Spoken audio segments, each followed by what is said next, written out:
Pan was left alone, hurt and angry in the ancient sacred forest after hearing from the wise tree that the Titans remained in Tartarus and the Olympians still ruled the world. He turned back toward Earth, carrying something heavy inside him that had no shape but felt like vengeance. He followed the scent of humans until he found a village. It was built around a temple devoted to Hera, queen of the Olympians and wife of Zeus. The moment he arrived, he was seen. Voices rose. Some shouted in fear, others in recognition. A few already knew what stood before them and fell to their knees, worshipping him as a god without hesitation. But worship did not soften him. Something in him had already broken. He raised his hand.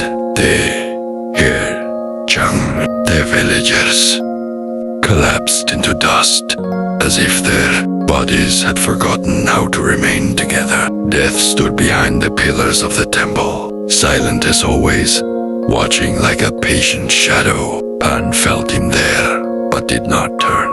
He did not care. What mattered more was what remained. Two men were still standing, unmoved, watching him with a calm that did not belong in fear. They did not run. They did not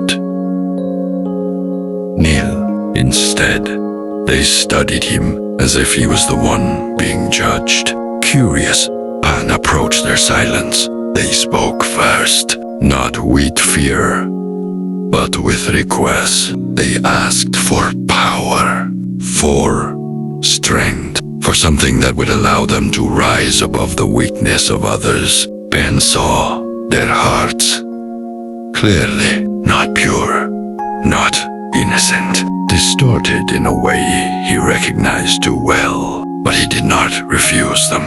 He reached out and took one of the men in his hand.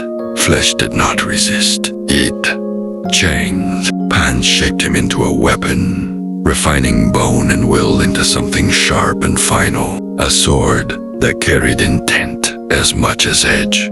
He placed it into the hands of the other man. Then he touched him again. A blessing followed. Strength beyond measure.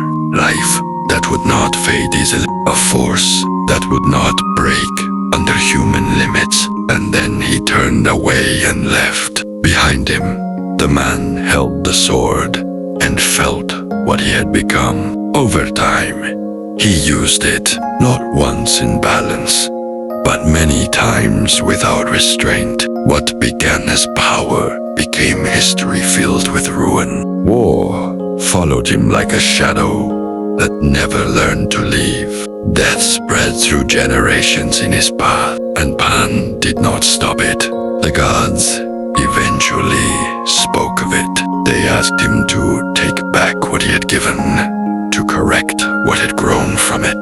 But Pan refused.